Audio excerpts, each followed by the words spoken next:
BOM is basically a comprehensive list of everything required for a project. When it comes to PCBs, it is the list of all components that are to be assembled on the board. The BOM serves as a reference document during various stages of the PCB assembly. It also helps to get a cost estimation based on the number of boards to be assembled. A BOM can be created manually by entering the required values in a spreadsheet or by using tools such as Altium Designer, KiCad, Cadence Allegro, etc. To create a BOM using KiCad, go to File, Fabrication Outputs, BOM File. Once this step is finished, a window pops up in which you can choose the location to save the file. When using Altium Designer, open the schematic of the design, then go to Reports, Bill of Materials.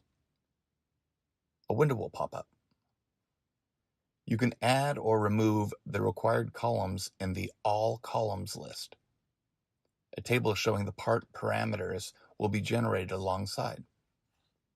You can rearrange this part table by clicking and dragging the columns. The bottom side of the window lets you choose the file format option for the BOM. You can also select a template from the template option if required.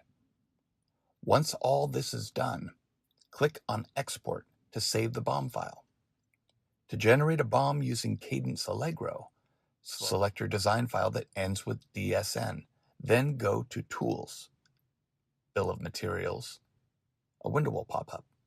Add the headers and combined properties string, then check Open in Excel, and select the output directory where the file should be saved and click OK.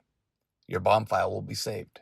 The important fields required for a BOM include quantity per board, manufacturer part numbers, reference designators, footprints, values, and DNI.